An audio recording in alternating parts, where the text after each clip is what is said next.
Au quotidien, les répercussions vont être variables bien sûr selon la sévérité, l'intensité de la dermatite atopique, mais on peut citer évidemment le retentissement du prurite, donc des démangeaisons sur le quotidien, sur le sommeil également. Parfois la qualité de vie peut être nettement altérée et également la scolarité de l'enfant qui peut être impactée par le prurite quotidien et le retentissement esthétique que ça peut représenter également.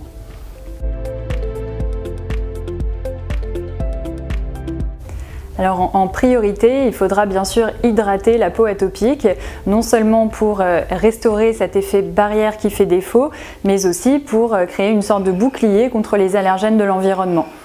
Donc essentiellement il faut porter des vêtements plutôt en coton parce que la peau atopique a tendance à être facilement irritable, donc ne va pas supporter des textiles comme la laine par exemple. On privilégie aussi des produits lavants doux, sur gras, sans savon surajouté, sans parfum, le plus relipidant et le plus neutre possible. La dermatite atopique peut survenir sur un terrain de prédisposition à des allergies alimentaires, mais celles-ci ne seront pas systématiques. Il ne faut surtout pas restreindre l'alimentation d'un enfant ayant une dermatite atopique. Au contraire, on sait aujourd'hui qu'un enfant ayant une prédisposition à l'atopie et développant un eczéma dans les premiers mois de vie doit être diversifié le plus tôt possible, en particulier pour les aliments les plus allergisants, comme le blanc d'œuf ou l'arachide. Donc il est important de ne pas restreindre l'alimentation, de diversifier largement, mais évidemment d'arrêter l'aliment suspect si jamais une réaction immédiate survient et de consulter son médecin. Quant aux loisirs, l'enfant atopique peut bien sûr pratiquer du sport, c'est important pour sa santé physique comme pour tout enfant et sa santé mentale également. L'enfant atopique peut également aller à la piscine. Quelques conseils pourront être donnés comme d'appliquer la crème hydratante avant et après la baignade et bien sûr bien rincer la peau à l'eau douce après la baignade en piscine ou en eau de mer.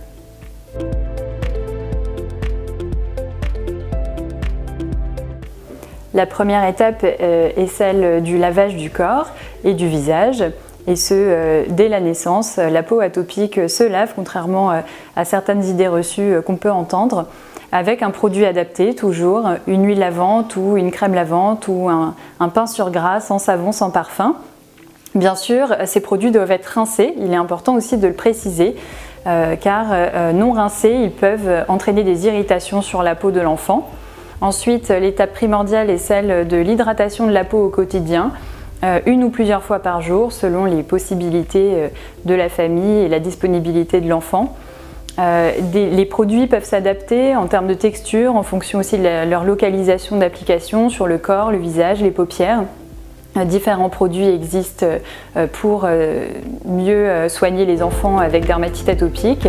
Et puis bien sûr, une étape importante est celle du traitement local des plaques inflammatoires avec les traitements prescrits par le médecin.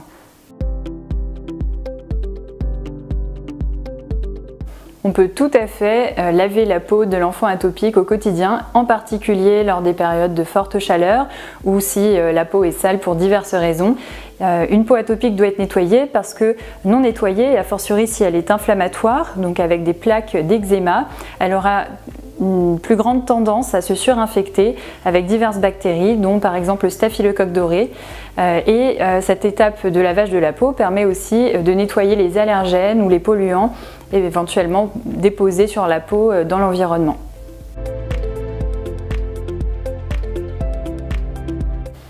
Alors cette question n'est pas simple parce qu'il n'y a pas une réponse univoque, ça dépendra du terrain. Certains enfants vont voir leur peau aggravée par la présence de poils d'animaux et notamment, en l'occurrence c'est bien décrit pour les poils de chat. Quant à d'autres enfants ayant de l'eczéma ne vont absolument pas être aggravés par la présence d'animaux. Donc il est en tout cas très important de se renseigner et d'éventuellement proposer ou se faire tester avant d'avoir un animal de compagnie quand on sait qu'on a un terrain atopique, tout en sachant qu'on peut se sensibiliser en présence de l'animal. Donc les tests peuvent être négatifs avant d'adopter l'animal et une fois l'animal présent, on peut devenir allergique. Donc cette question est assez complexe.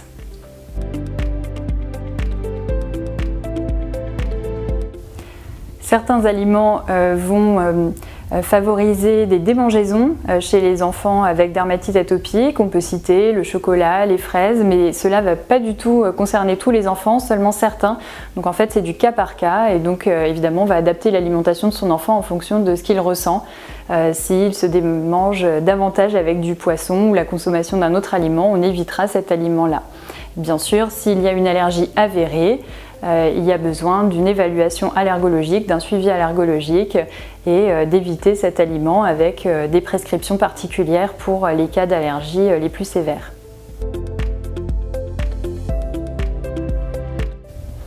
Oui, bien sûr, et c'est important de faire du sport. Parfois, il faut savoir que quand l'enfant va transpirer lors de l'effort physique, il va être très inconfortable, il peut y avoir des crises de démangeaison. Donc ça, c'est important de bien soigner l'eczéma pour éviter cet effet-là et tout en adaptant parfois les activités sportives à l'état de la peau de l'enfant. Par exemple, un enfant en poussée d'eczéma peut temporairement être dispensé ou ne pas aller à la piscine, mais l'objectif sera de traiter au maximum l'eczéma pour que l'enfant soit le plus confortable possible et qu'il puisse mener les activités comme tout enfant les plus normales possibles. Très souvent, la question du stress revient dès lors qu'on parle de peau et de maladies chroniques de la peau. Il faut savoir qu'un enfant qui fait de l'eczéma ne fait pas de l'eczéma parce qu'il est stressé, mais parce qu'il est prédisposé à faire de l'eczéma. Toutefois, bien sûr, certaines périodes de la vie, certains événements stressants vont venir aggraver par exemple le ressenti des démangeaisons et très souvent on observe que l'enfant se gratte davantage quand il va être un peu stressé ou un peu angoissé ou qu'il y a quelque chose qui va venir le contrarier. Les poussées de stress avant un contrôle par exemple à l'école, c'est un classique. Néanmoins, il ne faut absolument pas considérer la dermatite atopique comme une maladie liée au stress.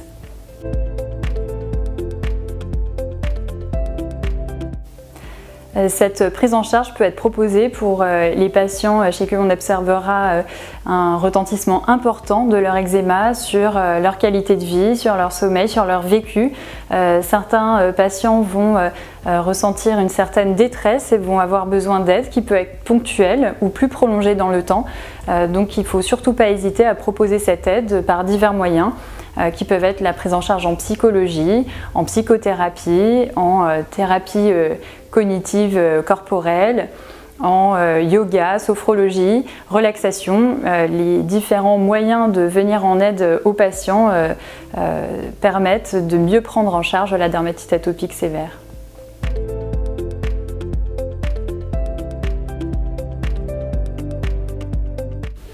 On peut bien sûr conseiller et recommander de consulter le médecin traitant ou le pédiatre traitant qui, si les prescriptions ne permettent pas d'améliorer l'état cutané de l'enfant, devra ensuite adresser vers un dermatologue plus spécialisé dans la gestion de la dermatite atopique de l'enfant.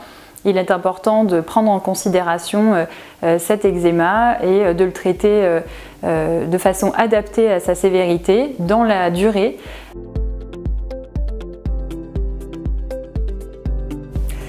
Alors, beaucoup d'enfants avec eczéma, avec dermatite atopique, ont un surrisque de développer une allergie de contact. Les huiles essentielles étant des produits qui peuvent favoriser ces allergies de contact, ils sont en général déconseillés.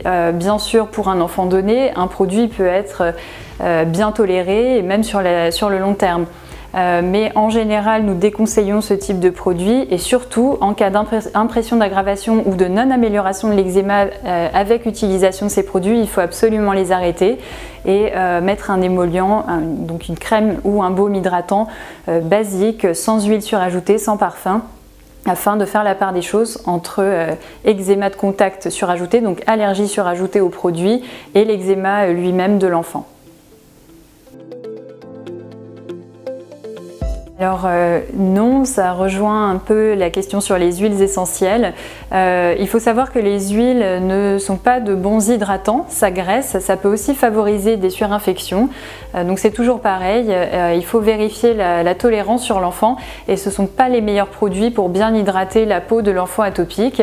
Quand tu as l'idée de mettre des protéines alimentaires sur la peau de l'enfant atopique, c'est une idée risquée, puisque l'enfant atopique peut se sensibiliser à des allergènes alimentaires par la peau. Il convient donc d'éviter ce genre d'usage. Il est vrai que parmi les nombreux méfaits du tabac, on peut aussi compter une aggravation et un risque de développer une dermatite atopique.